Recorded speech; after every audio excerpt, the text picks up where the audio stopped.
आहा, कितना सुंदर चरित्र याद आया। नाम भी 2 दिन से याद आ रहा है, नामाचार्य श्री हरिदास ठाकुर इसी बंगाल की भूमि में हुए। जन्म से मुस्लिम थे, लेकिन भगवत कृपा उनके ऊपर हो गई। उनको उपाधि दी गई। जैसे लोगों के आगे परम पूजनीय श्री श्री लगाया जाता, ऐसे गौड़िया वैष्णव संप्रदाय में हरिदास ठाकुर को नामाचार्य कहते हैं। 3 लाख नाम रोज करते थे।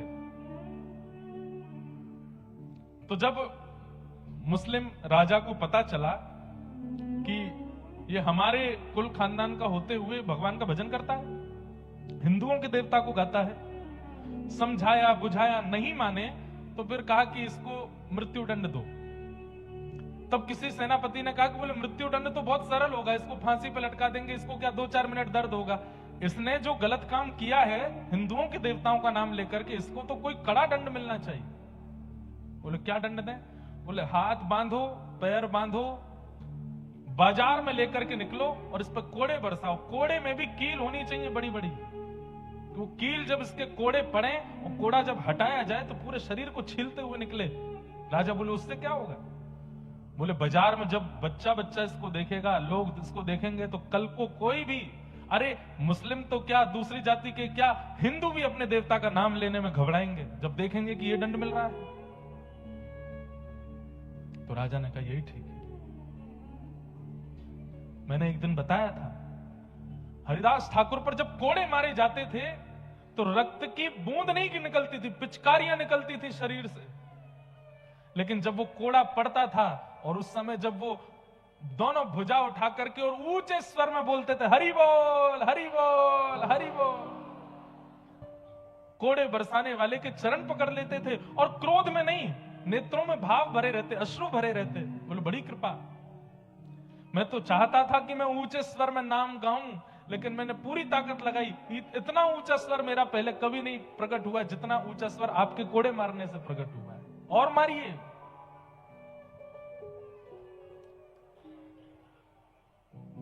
प्रसंग आता है कि जब भक्त के ऊपर पीड़ा आती है और भक्त जब क्षमा करने लगता है तो ठाकुर जी फिर बदला लेने के लिए आते हैं। और यह बात निश्चित है, करके देख लीजिएगा। अगर आप भजनानंदी हो, अगर आप वैष्णव हो, आपके साथ कोई अनुचित कृत्य करता है, क्षमा कर दीजिए। ठाकुर जी ऐसा जवाब देते हैं उस व्यक्ति को फिर कि वही आएगा आपके चरणों में। और एक बात याद रखिएगा, वैष्णव भक्त का इस पूरे ब्रह्मांड में जिसने भी अपमान किया, ऐसा हुआ ही नहीं कि वो लौट करके क्षमा मांगने नहीं आया। एक दिन जरूर आया है, अपनी गलती का उसको एहसास हुआ है। बस वैष्णव शांत हो जाए, मौन हो जाए, उससे कुछ कहे ना। जब हरिदास ठाकुर पर इतने कोड़े मारे गए, इसके बाद भी उन्होंने कुछ नहीं कहा। महाप्रभु जगन्नाथ जी को आवेश आ गया और तुरंत सुदर्शन जी को आज्ञा की है, जाओ जाकर के इन म्लेच्छों को नष्ट कर दो, और इनको ही नहीं, इनके पूरे पृथ्वी पर जितने म्लेच्छ हैं सबको नष्ट कर दो। कोड़े बरसाए जा रहे हैं। सब लोग इधर देखो, ध्यान से सुनो। बाजार में कोड़े बरसाए जा रहे हैं। बच्चे अपने घरों में डर करके बैठे हैं। मां से पूछते, मां इनको क्यों मार रहे हैं? बोले ये हरे कृष्ण हरे राम बोलते हैं इसलिए मार रहे हैं। तुम मत बोलना कभी। इतना भय बैठ गया लोगों के अंदर। और उसी समय आकाश में एक सूर्य तो थे ही, दूसरे सूर्य प्रकट हो गए। एक सूर्य जो स्थित सूर्य हैं, उनसे भी तीव्र तेज वाले सूर्य साक्षात सुदर्शन जी आकाश में आ गए। और जैसे ही वो सुदर्शन जी नीचे पृथ्वी पर उन म्लेच्छों को नष्ट करने के लिए आने लगे, हरिदास ठाकुर भुजा उठा के रोने लगे, नहीं जगन्नाथ, नहीं महाप्रभु, ऐसा मत कीजिए। सुदर्शन जी प्रकट हो गए। प्रकट होकर के बोले, हरिदास ये तुम पर कोड़े मार रहे हैं और तुम पर किए जा रहे अत्याचार को देख करके लोग नाम गान करना बंद कर दे रहे हो, तुम कह रहे हो इनको मत मारो, क्यों? जरा हटो तो, मुझे देखने दो इन लोगों को। चरणों में गिर गए। बोले नहीं सुदर्शन जी, ये त्रेता नहीं है, ये सतयुग नहीं है, ये द्वापर नहीं है, ये कलयुग है। आपने त्रेता में उद्धार किया है, आपने द्वापर में उद्धार किया है, आपने सतयुग में उद्धार किया है। कलयुग में उद्धार नहीं, कलयुग में तो स्वीकार करना है, सबको स्वीकार करना है, सबका कल्याण करना है। इसीलिए आज भी आप जगन्नाथपुरी में देखेंगे महाप्रभु जगन्नाथ जी के बगल में सुदर्शन जी तीखे नहीं है। सुदर्शन जी का स्वरूप क्या है? उनके उनके जो कोने हैं वो तीखे हैं। उनका जो स्वरूप है, आज नील चक्र का आप दर्शन करेंगे जगन्नाथ मंदिर के ऊपर, नील चक्र खूब तीखा है। अगर वो नील चक्र जोर से घूमने लगे, किसी के नगर के नगर उड़ाने की सामर्थ्य नील चक्र में है। लेकिन महाप्रभु जगन्नाथ जी के बगल में जो सुदर्शन जी विराजमान है, लोगों ने दर्शन किए कि नहीं पता नहीं, वो एक दंड के रूप में बैठे हैं। दंड के रूप में सुदर्शन जी का वो स्वरूप नहीं है। क्यों? क्योंकि कलिकाल में इन भक्तों ने ठाकुर जी से प्रार्थना की कि यहां पर संहार नहीं करना है, यहां पर उद्धार नहीं करना है, यहां तो हर किसी को स्वीकार करना है। सुदर्शन जी महाराज शांत हो गए। महाप्रभु जगन्नाथ जी से जाके बोले हरिदास ठाकुर ही नहीं मारने दे रहा है। महाप्रभु जी बोले ये मेरे भक्त हैं, ये अपने ऊपर अत्याचार करने वालों को भी क्षमा कर रहे हैं। बोले ये कलिकाल के भक्त हैं। ऐसे नामाचार्य हरिदास ठाकुर। फिर उनके बड़ी सुंदर कथा है कि इतना मारा फिर भी उनकी मृत्यु नहीं हुई।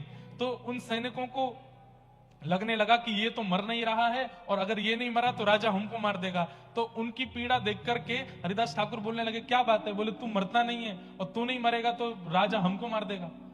तो हरिदास ठाकुर बोले चिंता नहीं करो, मैं अभी मर जाता हूं। लेट करके अपने आप प्राण त्याग दिए और बोले अब आप राजा से जाकर के कह दो कि मैं प्राण त्याग चुका हूं।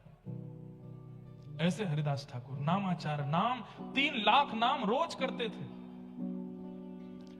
कोड़ों से नहीं मरे, हर प्रकार की योजनाएं बना ली, फिर भी उनकी मृत्यु नहीं हुई। और उनके जीवित रहने से लोगों के अंदर नाम का प्रभाव बढ़ता जा रहा था। भले ही लोग प्रकट रूप से नाम नहीं गाते थे, लेकिन एकांत में जाकर के हरिदास ठाकुर का स्मरण करके नाम करते थे कि नाम का प्रभाव है हरिदास ठाकुर का। तब म्लेच्छों ने विचार किया कि हरिदास ठाकुर ऐसे तो नहीं मर रहा है, अगर इसका चरित्र हनन हो जाए, अगर इसका चरित्र हनन हो जाए तो हो सकता है कि नगर में इनका दुष्प्रचार होगा तो लोग इनकी बात मानना बंद कर देंगे। तब म्लेच्छ राजा ने एक नगर वैश्या को बुलाया और कहा कि हरिदास ठाकुर जिस कुटिया में बैठ के भजन करता है तुम वहां चली जाओ और कैसे भी करके उसको बहला फुसला करके और अपना बनाने का प्रयास करो। और कुछ नहीं, वो तुम्हारे ऊपर केवल हाथ रखे, आशीर्वाद देने को ही हाथ रखे, तुम बस चिल्ला करके हल्ला कर देना, तभी हम पूरे नगर को लेके पहुंच जाएंगे और हरिदास ठाकुर पर उसके चरित्र हनन का आरोप लगा देंगे। वैश्या बोली ठीक है, ये तो मेरे बाएं हाथ का खेल। पहुंच गई वैश्या, हरिदास ठाकुर बैठे हैं और वैश्या ने जाकर के कहा ये आपके बंगाल के भक्त हैं। वैश्या जाकर के बैठ गई और बोली महाराज क्या कर रहे हैं? बोले मैं नाम कर रहा हूं। बोले इतने युवा हैं आप, इतना सुंदर आपका यौवन है, अभी युवावस्था में है, कहां नाम कर रहे हैं? मेरी इच्छा है, मेरे पास बैठिए, मुझसे थोड़ी बात कीजिए। हरिदास ठाकुर बोले देवी आप मेरे कुटिया में आई हैं, आपकी इच्छा जरूर पूरी करूंगा, लेकिन मेरा नियम है मैं 3 लाख नाम किए बिना कुछ नहीं करता। पहले अपना नाम कर लूं, उसके बाद आपसे मिलूंगा। आप थोड़ी देर प्रतीक्षा करो, बस मेरा नाम हो जाए फिर मिलता हूं। वैश्या बैठ गई सामने और श्री हरिदास ठाकुर नाम में लग गए। करते करते करते दोपहर हो गई, दोपहर से शाम हो गई, शाम से रात हो गई। सामने बैठी वैश्या को नींद आने लगी। हरिदास ठाकुर बोले आपको निद्रा आ रही है, आप चाहो तो थोड़ी देर विश्राम कर लो। यहां वैश्याएं सुधर रही हैं, यहां पर सब सुधर रहे हैं, पर ये कब सुधरेंगे? अरे सुन लो भैया मुनेर मुनेर। तो वैश्या बोली आप अपना नाम कर लीजिए, मैं कल आ जाऊंगी आपके पास। बोले हाँ कल आ जाना। हरिदास ठाकुर का नियम था कि 12 बजे अगर 3 लाख नाम पूरे हुए तो 12:01 पर दूसरे दिन का नाम शुरू कर देते थे। वैश्या सुबह फिर से आ गई, आकर के देखा तो हरिदास ठाकुर फिर से नाम में बैठे। बोले आपका कल का पूरा नहीं हो? बोले कल का तो पूरा हो गया, दूसरे दिन का शुरू हो गया। अभी देवी अब तो प्रतीक्षा कर, आप अगर थोड़ी देर पहले आती, जब नाम पूरा हुआ तभी आ जाती तो आप जो कहती मैं आपकी इच्छा पूरी करता, पर अब तो दूसरे दिन का नाम चल रहा है, अभी 3 लाख होगा तभी बात करूंगा मैं। वैश्या फिर बैठ गई सामने। जपते जपते जपते हरिदास ठाकुर नाम नहीं जप रहे हैं, प्रत्येक नाम में प्रार्थना कर रहे हैं कि हे जगन्नाथ मेरे इस नाम का बल, मेरे इस नाम का प्रभाव, मेरे इस नाम का पुण्य इसको दे देना। ये इतनी सुंदर है, इतना अच्छा गाती है, इतने सुंदर इसके नेत्र हैं, इतना सर्वांगीण इसका सुंदर मधुर है, अगर ये सर्वांगीण अंग से आपका नाम गाएगी तो आपको प्राप्त कर लेगी। मेरे इस नाम का प्रभाव नाथ इसके हृदय को पवित्र कर देना। दूसरा दिन भी निकल गया। वैश्या रात्रि में बोली मैं जाती हूं, कल फिर आऊंगी, मुझे सही समय बताओ कितने बजे नाम पूरा होता है। बोले मुझे समय तो नहीं पता, पर तुम आ जाना सुबह भोर में, मंगला में आ जाना, सुबह सुबह 4 बजे आ जाना। ठीक है। अगले दिन तीसरे दिन वैश्या 4 बजे पहुंच गई। हरिदास ठाकुर तीसरे दिन का नाम प्रारंभ कर चुके थे। बोले अब तो देवी प्रारंभ हो गया, अब तो ये पूरा। तब उस वैश्या के मन में ये आया कि मेरा रूप इतना सुंदर है, मैं जिसको देख लेती हूं वो मेरे पीछे खिंचा चला आता है, और मैं 3 दिन से इनके यहां आ रही हूं। ये क्या 2 अक्षर का नाम है जिसके पीछे ये मेरी ओर नहीं देख रहे हैं? ऐसा क्या है इस नाम में जिस नाम के प्रभाव से ये मेरी ओर नहीं देख रहे? तब उसने प्रार्थना करते हुए कहा आप क्या नाम करते हैं, थोड़ा मुझे सुनाएंगे? बोले सुनोगे? हरे कृष्ण कृष्ण कृष्ण हरे हरे, हरे राम राम राम हरे हरे। जैसे ही नाम महामंत्र सुनाया, बंधुओं एक बात बताएं, सामान्य कोई व्यक्ति अगर महामंत्र बोलेगा, जो नियम नहीं करता, जो पवित्रता नहीं रखता, जो शुद्धि नहीं रखता, जिसका अंतःकरण शुद्ध नहीं, जिसका खान पान शुद्ध नहीं, उसका नाम बोलने से सामने वाले पे प्रभाव नहीं पड़ेगा। लेकिन अगर कोई नामनिष्ठ हो, जिसका तन भी पवित्र है, मन भी पवित्र है, जीवन भी पवित्र है, सर्वांगीण अंग पवित्र है, वो स्वर में, बेस्वर में, बेताल में भी अगर नाम बोल देगा तो सामने वाले का चित्त पिघल जाएगा। और इसका एक प्रमाण बताएं, जैसे उस वैश्या ने ये नाम सुना, वो नाम सुनकर के आश्चर्यचकित होकर के हरिदास ठाकुर को देखने लगी, तुरंत उठ करके अपने घर चली गई। आज तक उसको अपना कृत्य पाप नहीं लगता था। बहुत ध्यान से सुनिएगा, उस वैश्या को अपना कृत्य पाप नहीं लगता था। उसको लगता था ये तो पैसा कमाने के लिए सब लोग करते हैं कुछ ना कुछ, मैं ये करती हूं, इसमें बुराई क्या है। लेकिन आज पहली बार उसको पाप बोध हुआ। क्या समझे? आप यदि किसी वैष्णव को देख रहे हो, आप यदि किसी महापुरुष को देख रहे हो, और देख करके आपके मन में आया कि बस कृपा हो गई, इनका हमने दर्शन कर लिया, आदि आदि, समझना अभी दर्शन नहीं किया। लेकिन किसी महापुरुष को देख करके अपने जीवन के किए हुए कुछ कृत्यों पर अपने ऊपर आत्मग्लानि हो, तब समझना कि आपने वास्तव में दर्शन किया है। अपने पूर्व के किए हुए कोई पाप आपके सामने आकर के खड़े हो जाएं और आपको चिंता होने लगे कि ये तो मैंने बहुत बड़ा अपराध किया है, अपराध बोध यदि हो जाए, तो समझो कि आपने संत दर्शन, वैष्णव दर्शन किया है। और हजारों संतों को, वैष्णवों को देखने के बाद भी अपने पूर्व के अपराधों पर कभी बोध नहीं होता। आपने कोई दर्शन नहीं किया। कितनी बड़ी बात। संत दर्शन ठाकुर जी की याद करावे, संत दर्शन किशोरी जी की याद करावे, ये बाद की बात है, पर संत दर्शन आपके कृत्यों को दिखा दे, स्वयं की दृष्टि अंदर झुकवा करके दिखा दे कि तुमने ये चीजें गलत की हैं, इसका प्रायश्चित करो, तब समझो कि वैष्णव दर्शन हुआ है। या फिर मैं ऐसा कहूं, आप तो देखेंगे तो आपको उनके दर्शन से धाम की याद, व्रज की याद, ठाकुर जी की याद आएगी, लेकिन यदि वो कृपा भर के आपको देख लेंगे तो आपको अपने पूर्व के कृत्यों के प्रति बोध होगा कि ये मैंने गलत किया, पहले मुझे इसका प्रायश्चित करना है। आज वो वैश्या रो रही है, इतना वो जीवन में कभी नहीं रोई, फूट फूट करके रो रही है, और एक एक क्षण उसको याद आ रहा है कि मैंने अपने तन को बेचा, मैंने कितने लोगों के घर उजाड़ दिए, मैंने कितने पुरुषों का जीवन बर्बाद कर दिया, कितनी माताओं का जीवन नष्ट कर दिया। आज उसको इतनी आत्मग्लानि होने लगी, इतनी आत्मग्लानि, अब तो वो कुटिया से बाहर, अपने घर से भी बाहर निकलती है तो मुंह छुपा के निकल रही है। और बस पहुंच गए हरिदास ठाकुर के पास। एक बार नाम सुनने के प्रभाव, एक बार प्रत्यक्ष नाम सुनने का प्रभाव, और दूसरा वो 3 लाख करके करीब 9 लाख नाम तो हरिदास ठाकुर ने उसके सामने जपा है। इस कारण से उस वेश्या के मन में बस उथल पुथल हो रही है, वो चरण पकड़ रही है हरिदास ठाकुर के। मैं कैसे उद्धार करूंगी, मुझे तो जगन्नाथ जी कभी स्वीकार ही नहीं करेंगे, मैंने तो इतने बड़े पाप किए। व्यक्ति अपने जीवन में 10-5 पाप करता होगा, पर मैंने तो अपने पूरे जीवन में अपनी बाल्यावस्था से अब तक पाप ही पाप किया है, मुझे महाप्रभु कैसे स्वीकार करेंगे। हरिदास ठाकुर बोले, ठाकुर जी की यही कृपा है।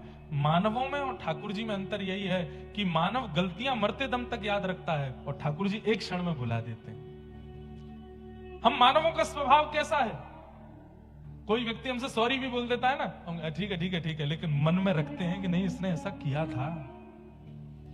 कोई व्यक्ति गलती कर भी देता है तो हम उसको कहते हैं अच्छा ठीक है भाई, कल गया बात गई, कल रात गई बात गई, छोड़ो। लेकिन जब वो व्यक्ति सामने नहीं होता, 4 लोगों से उसकी बुराई भी कर दे, अरे तुम क्या जानो इसके बारे में, ऐसा ऐसा किया हुआ है इसने।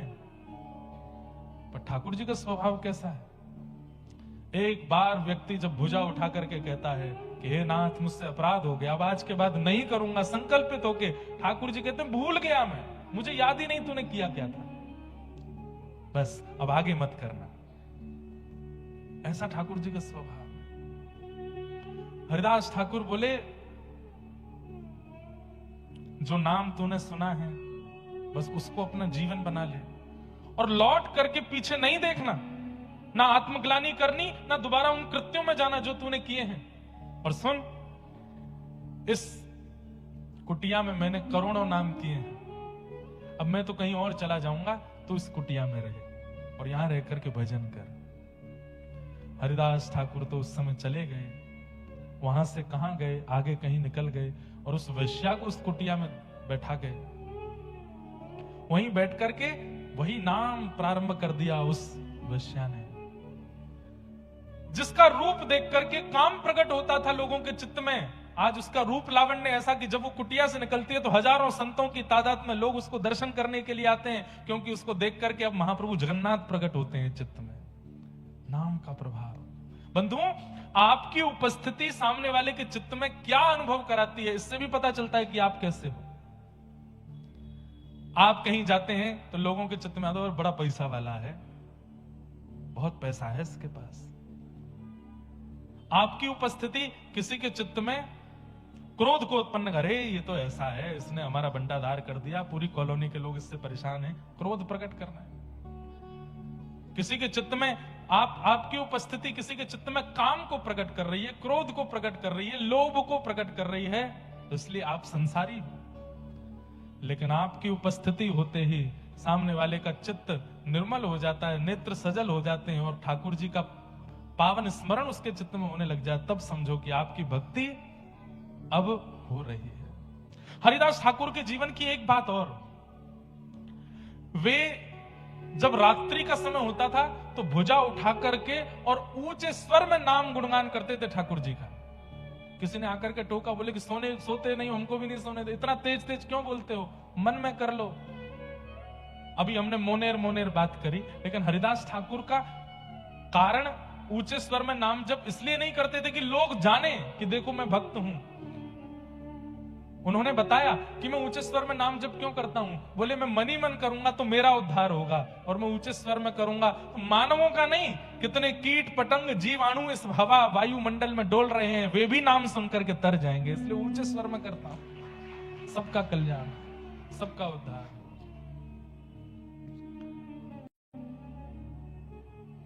सामान्य नहीं है, नाम निष्ठ हो जाइए। कलयुग में ये नाम ही कल्याण करने वाला है, नाम ही उद्धार करने वाला है। और वह नाम भी कैसे,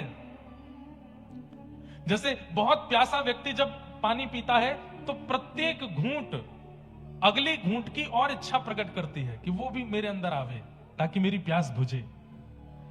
नाम भी ऐसा ही होता है, एक बार कह दिया हरे कृष्ण तो दूसरा हरे कृष्ण बोलने के लिए आप इतने उत्सुक हैं, तीसरा हरे राम बोलने के लिए उससे भी ज्यादा उत्सुक हैं, चौथा हरे राम बोलने के लिए उससे भी ज्यादा उत्सुक हैं। हरे हरे बोलते बोलते तो नेत्रों से अश्रु निकल जाए, ऐसी उत्कंठा नाम के प्रति हो जाए,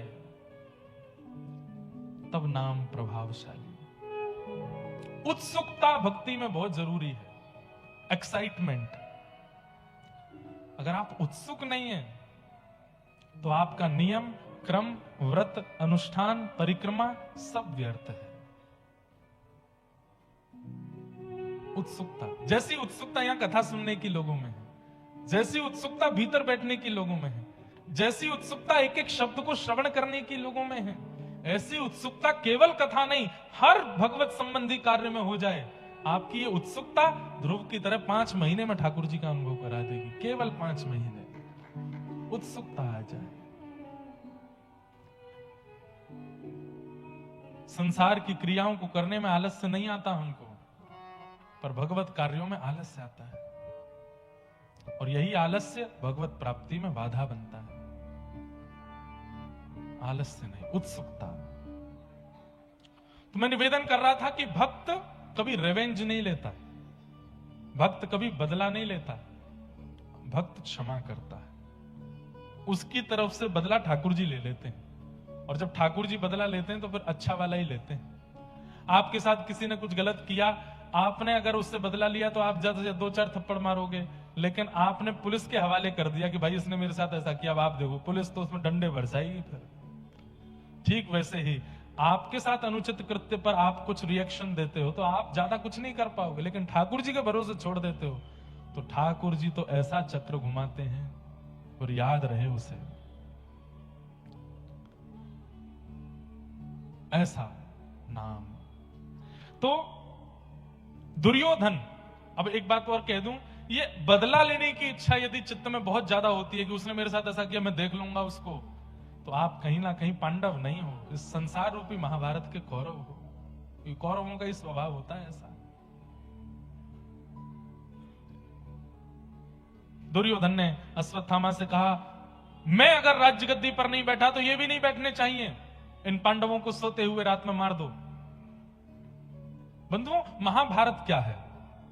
ये संसार ही एक महाभारत है, और इस संसार रूपी महाभारत में मैं और आप ही कौरव पांडव हैं। बस पहचान कौरवों की और पांडवों की उनके व्यवहार से।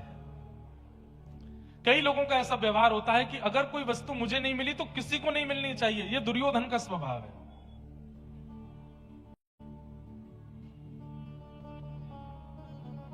यह दुर्योधन का स्वभाव है। अश्वत्थामा का स्वभाव क्या है? चाहे जैसे भी हो, मुझे एक पदवी मिलनी चाहिए। कई लोग पदवी के लिए बहुत लड़ते हैं, झगड़ते हैं, पूरे प्रयास करते हैं कि हमें एक पदवी मिल जाए। कई बार यहां मंच पे प्रणाम करने लोग आते हैं, कई उनमें से ऐसे होते, जब तक वो अपनी पदवी नहीं बता देंगे वो जाते ही नहीं। हम इस नगर के फलाने क्षेत्र के ये हैं, हम इसके कमेटी के ये हैं, हम इसके वो हैं। एक बात कहें, सूरदास जी, मीराबाई आदि आदि जितने भी भक्त हुए, इन्होंने कभी परिचय नहीं दिया कि हम भक्त हैं। इनका परिचय ठाकुर जी ने दिया। ये सूरदास है, ये मीराबाई है, ये कर्माबाई है, ये चैतन्य महाप्रभु हैं, इनका परिचय ठाकुर जी ने दिया। योग्यता आप अपना परिचय स्वयं दें, उसमें नहीं है। योग्यता उसमें कि नगर का श्रेष्ठ या उस समाज का श्रेष्ठ आपका परिचय दे कि ये है। और कई लोग फिर उसमें भी कहवा देते हैं, सुनो हमारा बता देना हम कौन है। वैसे नहीं, सहजता में कोई कह दे कि आप कौन है, ठाकुर जी बता दें कि हम कौन हैं।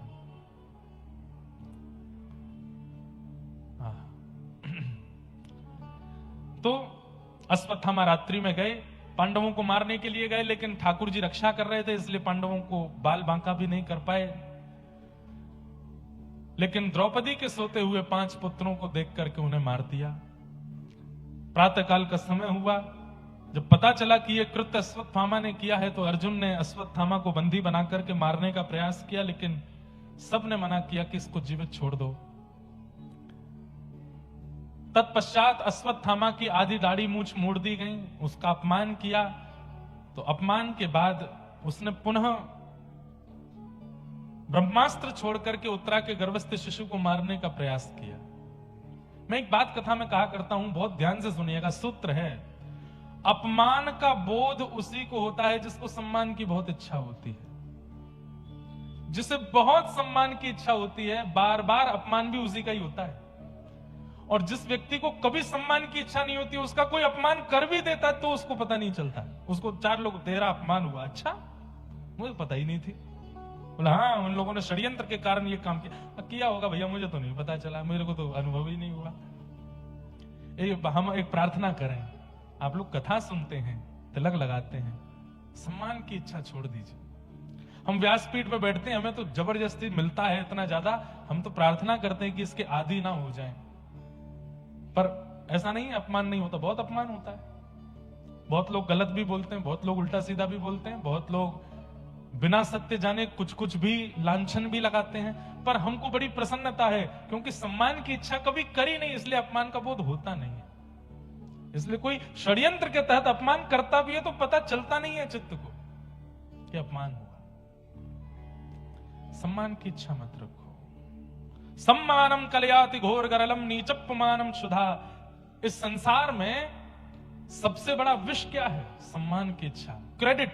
अच्छा एक और बात, सम्मान का मतलब यही नहीं होता कि आपका बहुत माला हार पहना है, ये क्रेडिट लेना भी सम्मान होता है। अब होगा, जब कमेटी की कथा होती, बुरा नहीं मानना कमेटी वाले सब लोग, जब कमेटी की कथा होती है तो उनमें फिर कथा के बाद में आपस में होती है, अरे महाराज बहुत जोर की कथा हुई, इतनी भीड़ आई, इतनी भीड़, हमने बुलाया था, हमने। किसने प्रस्ताव दिया था महाराज जी का? मैंने दिया था। फिर तीसरा, नंबर तो मैंने दिलवाया था, मैंने नंबर ही नहीं दिया होता तो कैसे बात करते तुम? अरे हमने ये व्यवस्था की, हमने वो की। सम्मान, ये क्रेडिट लेने का सम्मान, ये भी बहुत होता है। ये मैंने इसलिए बोल दिया ताकि 7वें दिन के बाद यहां हो नहीं ऐसा। अच्छा एक नया ट्रेंड और चला है, हम लोग इतने चतुर हैं। हमारे बरसाने वाले पूज्य श्री रमेश बाबा महाराज, जिनकी गौशाला में भी लाल जी का उत्सव था, वो एक बार अपने प्रवचन में कह रहे थे कि भक्त सीधा नहीं होता, ठाकुर जी चतुर हैं, हम चतुर शिरोमणि हैं। हम इतने चतुर हैं कि सब कुछ करने के बाद में, जब बाद में बात होती है ना, क्रेडिट वाली बात होती है, तो मनी मन चाहते तो हैं कि मेरा नाम बोला जाए कि मैंने ये काम करवाया, लेकिन जब नाम बोल दिया था, अरे भैया पूरी भोजन की व्यवस्था तो इन्होंने देखी थी, हमने कुछ नहीं देखा, भैया देखो हमारा नाम नहीं बोला करो। अबे सब जगन्नाथ जी कर रहे, सब जगन्नाथ जी, सब महाप्रभु जी की कृपा, हमारा नाम मत बोला करो आप। अगली बार वो अगर भूल जाए नाम बोलना, ब्लॉक। पूछे, अरे भाई तुम आए नहीं कल, वो सभा थी, अरे भैया तुम बड़े आदमी हो, परसों तुमने सबका नाम लिया, हमारा नाम नहीं लिया। अरे तुम ही पिछली बार मना कर रहे थे सब जगन्नाथ जी करते। अरे वो बात ठीक है, इतनी मेहनत हमने करी, खून पसीना एक किया, एक नाम नहीं बोला गया आपसे हमारा। भगवान का सहस्त्र नामों में एक नाम है अमानी, वो मान रहित हैं। और अनामी, ठाकुर जी का एक नाम ये भी है कि उनको नाम ही नहीं है कुछ भी। सब कुछ करने के बाद जो क्रेडिट दे देता है दूसरों को, उनको ठाकुर जी कहते हैं। आज 28 साल की आयु में मैं बैठ करके कथा सुना रहा हूं, इतने सारे लोग सुन रहे हैं, और इस बात का अगर अभिमान मुझको है कि मेरी वाणी, मेरा कंठ, मेरा गला, मेरी विद्या या मेरे ऊपर संतों की कृपा, उसका प्रभाव है कि मैं कथा कर रहा हूं, तो ठाकुर जी को हंसी आती है। ठाकुर जी कहते हैं मुझे एक क्षण लगेगा ये गले का टेंटिया दबाने में, एक क्षण लगेगा, एक स्वर नहीं निकाल पाएगा अपने गले से, और क्या कह रहा है कि मेरा प्रभाव है। आज कोई कलकत्ता का बहुत बड़ा सेठ वो कहे कि मैंने इतना परिश्रम करके यहां पहुंचा हूं, मैं नहीं, ठाकुर जी की इच्छा नहीं होती, ठाकुर जी का अगर बल नहीं होता, मयानुकूलेन नभस्वतेरितम, ठाकुर जी स्वयं कहते हैं यदि मैंने अनुकूलताएं प्रकट नहीं की गई होती, कुछ नहीं कर पाते तुम।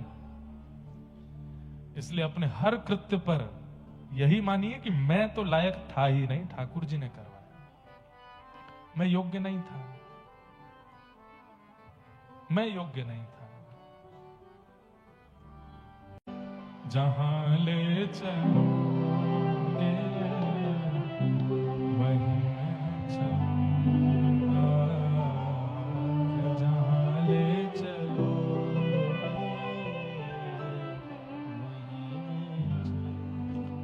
हे जहां नाथ रख दोगे, जहां नाथ रख दोगे, हो वहीं मैं रहूंगा।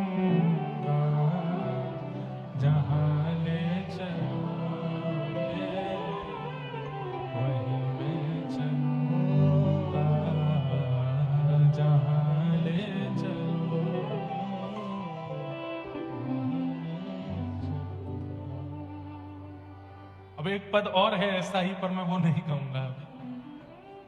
हे मारा गिरधर लाल थारो न चायो ना चूरे, मारा गिरधर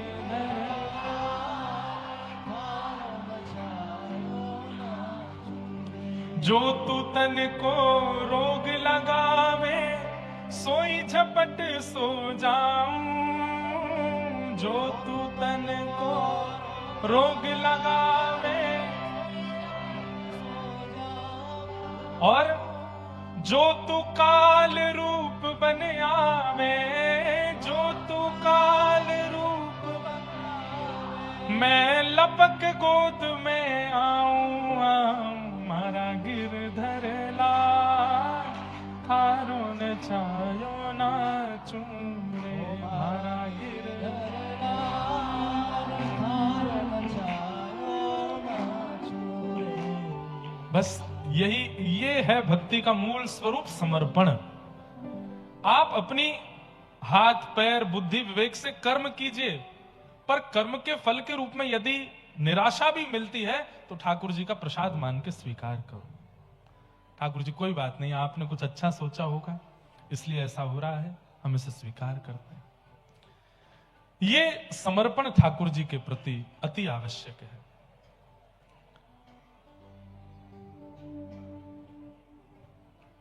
गर्भस्थ शिशु को मारने के लिए अश्वत्थामा ने ब्रह्मास्त्र छोड़ दिया, और यही गर्भ का बालक भगवान ने इसकी रक्षा की, और यही गर्भ का बालक कालांतर में परीक्षित हुआ।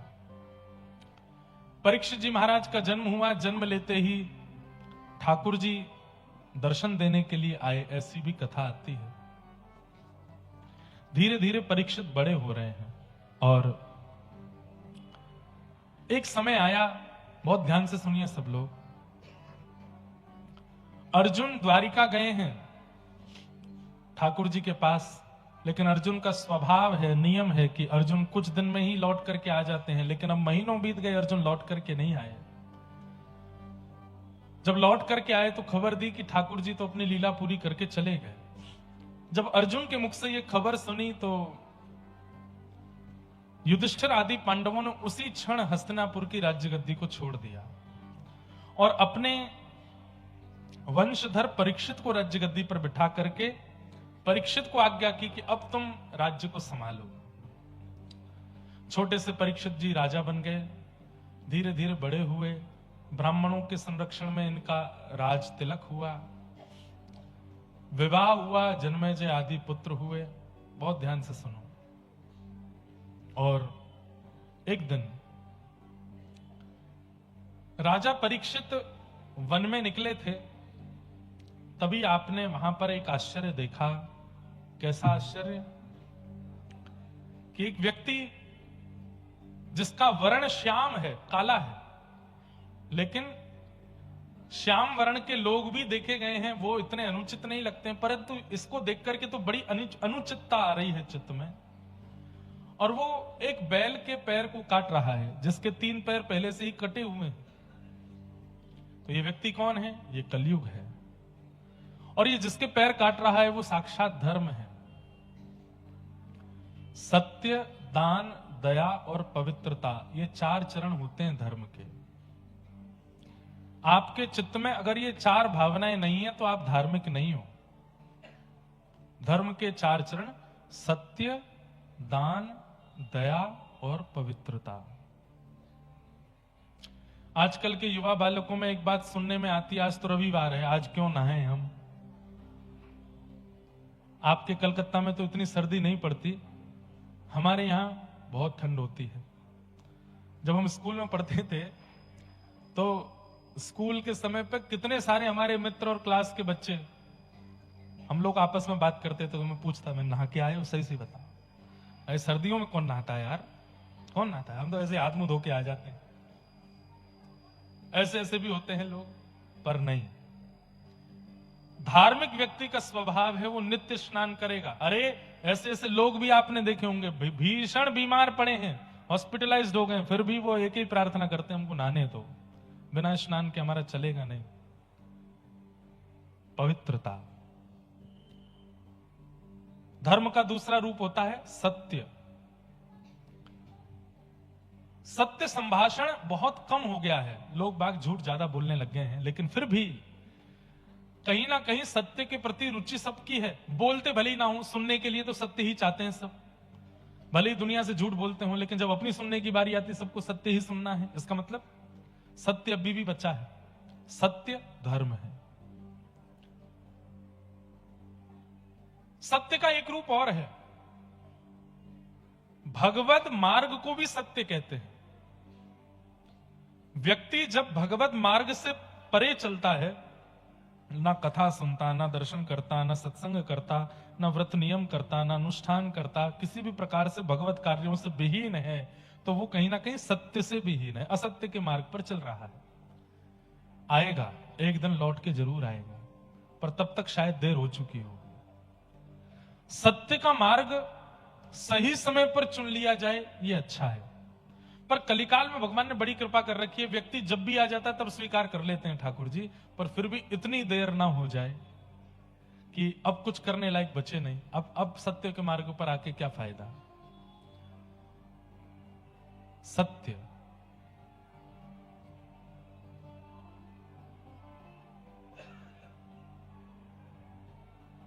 ये कथा पंडाल में हो रहा है कि बाहर हो रहा है? कहां? पीछे, सबसे पीछे। क्या कर रहे हैं वो लोग? हैं? खड़े हैं? अच्छा, बाहर हो रहा है कुछ, होने दो। क्या बता रहा था मैं? हैं? सत्य हमारे लिए कितना कठिन टास्क है ना। पूरा एक धारा प्रवाह बनता है मन में, और उस पर जैसे चलते हैं फिर एक बांध आता है, उस बांध से भटक जाते हैं, फिर दोबारा उसी। देखो, ये नामदेव जी महाराज ने कथा कीर्तन के बड़े नियम बताए, उसमें कथा के बीच में विघ्न आने को कितना बड़ा पाप बताया गया।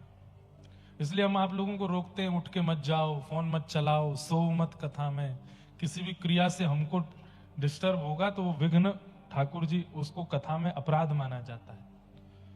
इसलिए कथाओं का क्रम भी ऐसी जगह होना चाहिए जहां विघ्न हो ही ना, जहां विघ्न नाम का कोई भाव आवे ही ना। विघ्न कथा में कोई, ये विघ्न थोड़ी वर्षा हो गई, वर्षा होना तो अच्छा है। कथा में संतों का आगमन होना, बीच में किसी महापुरुष का, ये सब तो कृपा है। कथा में विघ्न क्या है? वक्ता का धारा प्रवाह रुक जाना, ये विघ्न है। तो सत्य पर हम चर्चा कर रहे थे। सत्य का मतलब आप केवल सत्य बोलो वह तो है ही, पर सत्य का मतलब भगवत मार्ग चुन लेना भी सत्य कहलाता है। जब तक आप भगवत मार्ग नहीं चुन रहे हैं तब तक आप असत्यगामी ही हैं, लेकिन भगवत मार्ग चुनते हैं तुरंत आप सत्यगामी हो जाते हैं। तो सत्य, पवित्रता। तीसरा धर्म का स्वरूप होता है दान। दान, असहाय को दान, जरूरतमंद को दान। पर दान के रूप में हम धन को प्रायोरिटी देते हैं, दान के रूप में हम वस्त्र को प्रायोरिटी देते हैं, दान के रूप में हम अन्न को प्रायोरिटी देते हैं। पर शास्त्रों ने आज्ञा की, सबसे श्रेष्ठ दान क्या है? ज्ञान का दान। किसी को ज्ञान मार्ग पर ले आना, किसी को भक्ति मार्ग पर ले आना, किसी कथा को सुना के, प्रवचन को सुना के, कोई अच्छी बात बता करके किसी को भगवत मार्ग का अनुगामी बना देना, सबसे बड़ा दान किया आपने। उसके जीवन को पूरा परिवर्तित कर दिया। इसलिए कथा में बंधुओं सूत्र लेकर के जाया कीजिए, और जो कथा में नहीं आते उनको सुनाया कीजिए जाके, और ऐसे ऐसे सूत्र इकट्ठा किया कीजिए कि जिसको सुनाने से उसके चित्त में भक्ति प्रकट हो, ताकि वो भी भगवत मार्ग में आवे। फ्लाइट जब टेक ऑफ होता है तो उससे पहले एयर होस्टेस अनाउंसमेंट करती है कि ऑक्सीजन लेवल कम होने पर ऑक्सीजन मास्क नीचे आ जाएंगे, पर अपना मास्क पहले लगाएं, फिर दूसरे का लगाएं। तो हम जब स्वयं देख रहे हैं कि हम भक्ति मार्ग पर आ चुके हैं, अब हमारा प्रयास होना चाहिए कि हम औरों को भी इस मार्ग का अनुगामी बनावें, उनको भी इस मार्ग का अनुसंधान करवावें। लेकिन हाँ, पीछे ही मत पड़ जाना। करो, तुम तो चलो, कथा में ही चलो, तुमको तो जगन्नाथपुरी जाना ही पड़ेगा, महाप्रसाद पाना ही पड़ेगा। एक आध दो बार में रुचि नहीं बनती है तो फिर छोड़ दो। देखो, संसारी व्यवस्थाओं के लिए जिद अच्छी है, पर भगवत सेवा में एक दो बार से ज्यादा जिद नहीं करनी चाहिए। इतनी सस्ती नहीं है भगवत भक्ति कि आप किसी के पीछे ही पड़ गए हो कि लगे रहो, ऐसा करेगा करेगा, कैसे नहीं करेगा ना। एक आध बार में मान जाए तो अच्छा, नहीं माने तो छोड़ो। तो सत्य, दान, पवित्रता, और चौथा धर्म का लक्षण है दया, करुणा, दया। भक्ति का स्वरूप है कि भक्त के अंदर दया होती ही होती है। भक्ति आएगी तो उसके अंदर पवित्रता, उसके अंदर दानशीलता, उसके अंदर दया आएगी। अगर कोई अपने आप को भक्त घोषित करता है और दया नाम की वस्तु नहीं है उसके अंदर, भक्त नहीं है वो। असुर होते हैं वो जिनमें दया नहीं होती। बंधुओं, दया, हम आप सब लोगों की कितनी पराकाष्ठा है दया की कि हम किसी का दर्द देख करके, सुन करके दुखी हो जाएंगे। बहुत ज्यादा दुख दर्द देख करके भी हम रोने लगेंगे। पर दया की ऐसी ऐसी पराकाष्ठा, दया की ऐसी ऐसी पराकाष्ठा अनुभव की गई हैं। चैतन्य महाप्रभु दया की पराकाष्ठा पार कर चुके थे। अरे छोटे से कीट पतंगों को देख करके भी उनके मन में दया आ जाती थी कि इसका उद्धार कैसे होगा, इसका कल्याण कैसे होगा। ये कीट बन गया, ये चेंटी बन गया, ये पतंगा बन गया, ये छिपकली बन गया, ये बन गया, इसका उद्धार कैसे होगा। इतनी दया की पराकाष्ठा हमारी नहीं है। हमारी दया की पराकाष्ठा यहां तक है कि कोई अपनी बहुत दुख दर्द भरी कहानी सुनाए तो हम थोड़े भावुक हो जाएंगे। ये तो बहुत बात की बात है, ये तो सामान्य, सबको हो जाता है। इतनी दया तो सबके चित्त में हो जाती है। पर दया की इतनी पराकाष्ठा हो जाए कि सामान्य सी स्थिति देख करके हमारा चित्त द्रवित हो जाए, ये भक्ति से होता है। सामान्य सी स्थिति देख करके मन विचलित हो जाए, दया की वो पराकाष्ठा भक्ति से आती है। भक्ति बढ़ रही है, भक्ति चित्त में आ रही है, इसका पैरामीटर दया से नापा जाता है कि आप में दया कितनी आ रही है। हृदय से निर्दयी होते जा रहे हो और यहां भजन भी करते जा रहे हो तो आप भक्त नहीं हो। दया की पराकाष्ठा। और एक बात कह दूं, आंखें जितनी सजल रहती हैं उससे पता चलता है कि भक्ति कितनी है। सूखे नेत्र पड़े रहते हैं, इसलिए हमारे जगन्नाथपुरी में जब आप दर्शन करने जाते हैं तो वहां कपूर पीस के ऐसे लगा दिया जाता है। क्यों? बोले भाई तेरे नेत्रों में इतनी करुणा तो नहीं है कि तू सजल नेत्रों से जगन्नाथ जी को देखे, इतनी दया तेरे चित्त में नहीं है कि तेरे नेत्र उनको देख के सजल हो जाएं, इसलिए हम ही कपूर लगा के सजल कर देते हैं, जबरदस्ती सजल किए जाते हैं। एक भाव ऐसा भी है, दूसरे भाव वो ठाकुर जी का प्रसाद है। इस भाव से नेत्र पवित्र हों तब आप ठाकुर जी को देखो। बाहर से जाने क्या क्या देख के आए होंगे, कपूर की पवित्रता से नेत्र सजल पवित्र कर दिया, अब देखो जगन्नाथ जी को। पर नेत्रों की सजलता और सदा नेत्र भीगे ही रहते हैं, इसका मतलब है कि भक्ति का पैरामीटर काफी ऊंचा जा चुका है। नेत्रों में मैंने कितने महापुरुषों को, मैं नाम बोल दूं, परम पूजनीय प्रातः स्मरणीय श्री विनोद बिहारी दास बाबा, बरसाने वाले हमारे बाबा, मैंने जितनी बार मिला हूं उनसे, मैंने कभी सूखे नेत्र नहीं देखे उनके। और मैं जितनी देर बैठता हूं, वो सामान्य बात भी करते हैं तो भी नेत्रों से अश्रु गिरता ही रहता है। ऐसी दया, ऐसी करुणा। हमारे ठाकुर जी के नेत्र हमारी तरह पूरे पूरे नहीं खुलते, ठाकुर जी के आधे नेत्र खुलते हैं। और सदा ठाकुर जी के जगन्नाथपुरी में पूरे नेत्र खोल के बैठे, उसके पीछे भी एक कथा है। पर ठाकुर जी के आप श्रीनाथ जी में दर्शन करो, वृंदावन में दर्शन करो तो ठाकुर जी के नेत्र कटाक्ष है। ये कटाक्ष नेत्र क्यों है? आधे खुलते हैं ठाकुर जी के नेत्र। क्यों? भीगे रहते हैं सदा। ठाकुर जी भक्ति प्रेम में भीगे रहते हैं। भीगे नेत्र दया की पराकाष्ठा ये प्रमाण करती है कि आपकी भक्ति कितनी है। और नेत्र सूखे रहते हैं, इसका मतलब है कि दया नहीं है चित्त में। अब आप लोग एक दूसरे को देखने मत लग जाना, तेरे ही हैं सूखे, तो तेरे बारे में ही बोल रहे हैं। नहीं, दूसरे को जज करने से पहले खुद को देखो, खुद का अनुभव करो। कोई पर्टिकुलर जगह पर, पर्टिकुलर स्थान पर, पर्टिकुलर बात सुन के तो सबके नेत्र भीग जाते हैं, पर अकारण भी नेत्र भीगे रहे। हमारे श्री चैतन्य महाप्रभु सदा नेत्र भीगे रहते हैं। क्योंकि आपको महाप्रभु जी के बारे में तो पता ही होगा। श्री चैतन्य महाप्रभु कौन है? राधा कृष्ण मिलत तनु हैं।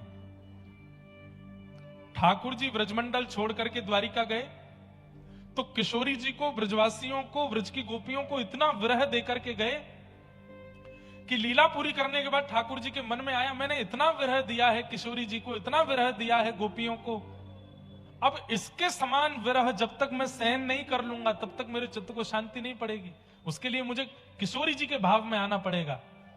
तब श्री कृष्ण किशोरी जी के भाव में प्रकट हुए इसी बंगाल की भूमि पर श्री चैतन्य महाप्रभु। जिस प्रकार किशोरी जी पुकारती हैं ठाकुर जी को, किशोरी जी ढूंढती हैं ठाकुर जी को, उसी प्रकार श्री कृष्ण चैतन्य महाप्रभु के रूप में कृष्ण को ही ढूंढ रहे हैं। अद्भुत है चैतन्य चरितामृत। भीगे रहते हैं, ढूंढते रहते हैं कहां है श्याम सुंदर।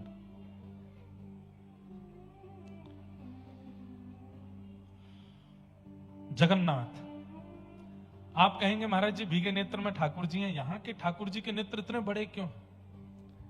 ये ऊपर की जो पलक है ना, और ये पलक के ऊपर की जो त्वचा है, अगर ये किसी की हो ही ना तो उसके नेत्र जगन्नाथ जी जैसे हो जाएंगे।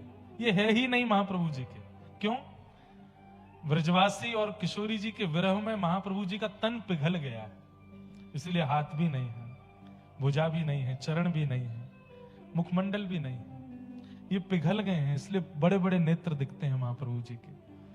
नहीं तो इस पूरे ब्रह्मांड में यदि ठाकुर जी की विरह की पराकाष्ठा यदि कहीं है तो वो महाप्रभु जगन्नाथ जी हैं। विरह की पराकाष्ठा में इतना विरह हुआ ब्रजवासियों का कि तन पिघल गया ठाकुर जी का। इतना याद करते हैं ठाकुर जी ब्रजवासियों को। उधो मेरी मैया से जा कहियो, उधो मेरी मैया से जा कहियो, तेरो कान्हा दुख पावे, मेरी मैया से जा कहियो, उधो मेरी मैया। उधव मेरी मां को जाके बताओ, उनको लगता होगा कि मैं राज सिंहासन पर बैठा हूं, मैं सोने के पलंग पर सोता हूं, मैं मथुरा के राजभवन में रहता हूं तो मैं बहुत सुखी हूं। ऐसा नहीं है उद्धव, तुम जाके बताओ मेरी मैया को कि मैं बहुत कष्ट में हूं। अरे उद्धव, तुमको पता है यशोदा मैया रोज नहीं नहलाती थी मुझे, तो सुबह उठा करके जैसे छोटे बालक को मां गीले कपड़े से उसके तन को पोंछ देती है, ऐसे यशोदा मैया गुनगुने जल से, थोड़ा उष्ण जल से एक कपड़ा भिगो करके हाथ पोंछ देती, मुख पोंछ देती, आंख पोंछ देती, बोले लाला नहा लियो। मैं कहता हूं मैया तुमको रोज काई को ना नभावे? बोले लाला रोज रोज नभाऊंगी तो मलूक लगेगा, और मलूक लगेगा तो नजर लग जाएगी, तू बुरो बावड़ो से रहकर तो रोज मत नहाए कर। लेकिन उद्धव, जब से मथुरा आया हूं मैं रोज स्नान करता हूं। क्यों? कोई न मुख धोवे ताते जल, हमारी ब्रज भाषा का पद है। गरम जल को ब्रज भाषा में कहते हैं ताता जल, गरम जल। कोई न मुख धोवे ताते जल, अचरा पहुंच न भावे उधो, कोई न अचरा पहुंच न भावे, माखन रोटी नाम न जाने, माखन रोटी। अरे उद्धव, मैंने ब्रजमंडल में कभी थाली में भोजन नहीं किया, तो यशोदा मैया एक हाथ में मक्खन लेके रहती, एक हाथ में रोटी लेके चलती, और मक्खन रोटी कहीं भी एक दूसरे में मिला करके मुंह को पवा देती। मैंने थाली देखी नहीं, और यहाँ 56 भोग का थाल बन करके सामने आता है। उधर माखन रोटी नाम न जाने, माखन रोटी नाम न जाने, कनुआ कही मोहे कोई न बुलावे, मेरी मैया से जा कहियो दो, तेरो कान्हा दुख पावे, मेरी मैया से जा कहियो, मेरी मैया से जा। कृष्ण विरह, ठाकुर जी कितनी करुणा में रहते हैं, कितने विरह में रहते हैं, कितने व्याकुल चित्त में रहते हैं। मैं ये कहना चाहता हूं केवल कि आपके हृदय में दया है, आपके हृदय में पवित्रता है, आपके हृदय में भक्ति है, उसका प्रमाण आपके नेत्र धीर, गंभीर और सजल रहेंगे। उससे पता चलता है कि आपके चित्त में गंभीरता है, पवित्रता है, दया है, भक्ति है। तो सत्य, दान, दया और पवित्रता धर्म के 4 चरण हैं। अगर ये चारों स्थिति आपके जीवन में नहीं है तो आप धार्मिक नहीं हो। इसलिए ज्यादा से ज्यादा मात्रा में इन 4 भावों को चित्त में लाओ, सत्य, दान, दया और पवित्रता। कलयुग में केवल एक चरण बचा है धर्म का, उसका नाम है सत्य। दया, पवित्रता और दान खत्म हो चुका है। आप लोग जिस दया, पवित्रता और दान का दर्शन करते हैं वो श्रेष्ठ नहीं है। पवित्रता केवल तन की रह गई है, मन पवित्र नहीं है लोगों का। कैसे कैसे लोग हमने देखे आजकल बंधुओं, तीर्थों में और वहां निवास करने वाले, वहां पर रह करके भजन करने वालों से कितने बड़े बड़े पाप हो रहे हैं। तन पवित्र है, मन पवित्र नहीं है। दया के नाम पर भी केवल फोटोग्राफी और यही सब चल रहा है। किसी पर दया करके दान पुण्य भी करेंगे तो जब तक कैमरा ऑन नहीं होगा तब तक दान नहीं करेंगे। दया दान भी केवल दिखावा बन चुका है। तो केवल सत्य बचा है इस संसार में, बस उसको संभालिए। राजा परीक्षित ने जब देखा कि ये 3 पैर कटे हैं, चौथा पैर काट रहा है, तलवार निकाल के उसको मारना चाहा, चरण पकड़ लिए, मुझे मत मारिए, मैं कलयुग हूं। कलयुग नाम सुनते ही राजा परीक्षित घबरा गए। बोले तुम कैसे आ गए? बोले सतयुग के बाद त्रेता, त्रेता के बाद द्वापर, द्वापर के बाद अब मेरी बारी। राजा परीक्षित ने कहा कि तुम चले जाओ। बोले मैं नहीं जा सकता, आप चाहो तो मुझे कुछ स्थान दे दो, मैं वहां रह लूंगा। द्यूतम पानम स्त्रिय सोना यत्रा धर्मस चतुर्विध। 4 स्थान दिए। जुए में रहना, मदिरा पान अभक्ष सेवन में रहना, पर स्त्री पर पुरुष संग में रहना, कलेश में रहना, लड़ाई झगड़ा में रहना। कलयुग ने कहा एक स्थान और दे दो, मेरा परिवार थोड़ा बड़ा है। तो अनीति से कमाए गए धन में रहना, बिना मेहनत के कमाए गए धन में रहना। ये 5 स्थान दिए गए हैं। बंधुओं, सुनने में 5 स्थान लग रहे हैं, परंतु ये इतने विस्तृत हैं, इतने विस्तृत हैं। अब जैसे सबसे पहला स्थान का नाम क्या? द्यूतम, जुआ। जुआ का मतलब वही नहीं जो जुआ, वो तो है ही मूल रूप जुआ का, पर जुआ के और भी प्रकार होते हैं। पैसों की शर्त लगाना, ये भी जुआ है। लगी 500 की, 10 की, 5 की, 1000 की, जुआ है। जुआ का मतलब क्या होता है? लक्ष्मी को दांव पर लगाना, ये जुआ है। और आप कहीं भी दांव पर लगाते हैं तो उसको जुआ माना जाएगा। बुद्धिमान लोग समझ जाइए कहां कहां के इशारे किए जा रहे हैं। कई लोगों को लगता है कि वहां पर धन लगाना जुआ नहीं, पर नहीं, वो भी जुआ है। द्यूतम। दूसरा आता है पानम। और आप कहेंगे महाराज जी होता क्या है जुआ से? द्यूतम करने के बाद में, जुआ करने के बाद में लक्ष्मी को दांव पर लगा दिया तो ये तो सबसे बड़ा पाप है। अरे महाराज, जहां समाज में किसी अन्य की पत्नी को नजर उठा के भी देख लो तो उसका पति आपसे बोलेगा, भाई कहां देख रहे हो, नीचे करो, मेरी पत्नी इसकी ओर क्यों देख रहे हो? तुम नारायण की पत्नी को दांव पर लगा दोगे, नारायण कुछ नहीं कहेंगे आपसे। पंचदेव नाराज हो जाते हैं जब लक्ष्मी को कष्ट दिया जाता है हमारे द्वारा। सबसे पहले गणपति, दूसरे सूर्य, तीसरे रुद्र, चौथे नारायण और 5वें देवी स्वरूप। ये सब नाराज हो जाते हैं जब लक्ष्मी को हम उत्पीड़न ना देते। पंचदेव रुष्ट होते हैं। इसलिए जुआ खेलने वालों को तब नहीं पता चलेगा, पर या तो उनके परिवार में या उनके जीते जी उनके सामने कुछ ऐसा होगा जो वो सोच भी नहीं सकते। और सबसे ज्यादा क्या होता है, बुद्धि विकृत, खानदान का सर्वनाश होता है आगे चल करके। सबकी बुद्धि दूषित हो जाती है, बच्चे सुनना बंद कर देंगे, उल्टे सीधे काम करना शुरू कर देंगे, घर में अपंग या किसी भी प्रकार की दूषितताएं आनी प्रारंभ हो जाएगी, ये सब शुरू हो जाता है। इसलिए द्यूतम से बचिए, जुआ नहीं खेलना, धन को कभी दाव पर नहीं लगाना, लक्ष्मी है वो।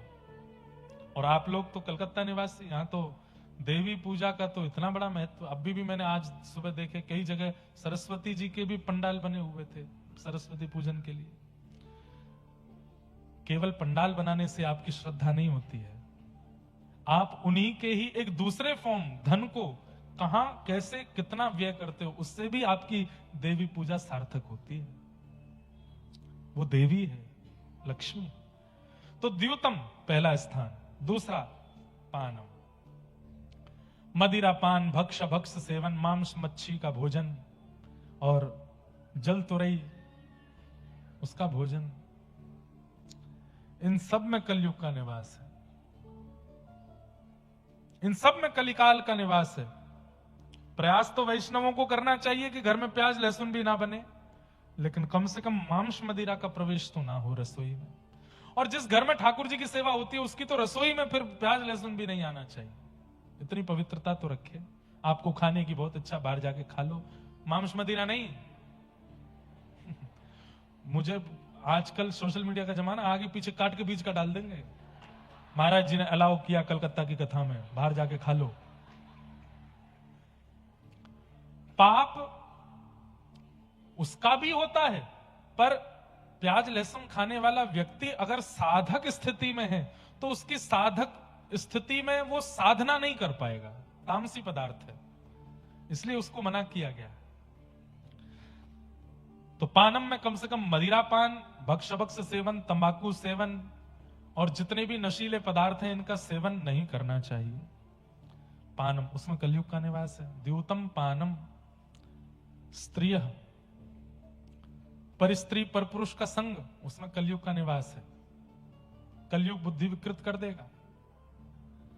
और चौथा स्थान दिया गया, लड़ाई झगड़े में बहुत इंटरेस्ट होना। आए दिन बस यही सोचते रहते हैं इसने मुझसे कुछ कहे तो सही तो मैं इसको बताऊं। लड़ाई झगड़ा करना, ऊंची आवाज में बात करना, और आजकल वर्बली लड़ाई बंद हो गई है, सोशल मीडिया की लड़ाई शुरू हो गई है। उसके बारे में कुछ तुमको बोलना है, उसके मुंह पे नहीं बोलेंगे, उसके बारे में बोल के डाल देंगे। अब चार लोग उसको उछालेंगे, हाँ सही कह रहे हो, यही बात है, यही है, ये सब चल रहा है। क्या बोलते हैं उसको, नेगेटिव पब्लिसिटी, ये शुरू कर दिया है लोगों ने, दुष्प्रचार करने का। तो क्या बोल रहे थे, द्यूतम पानम स्त्रिय सूना। और पांचवा स्थान आता है बिना मेहनत के कमाया गया धन, बिना परिश्रम के कमाया गया धन, इसमें कलयुग का निवास है।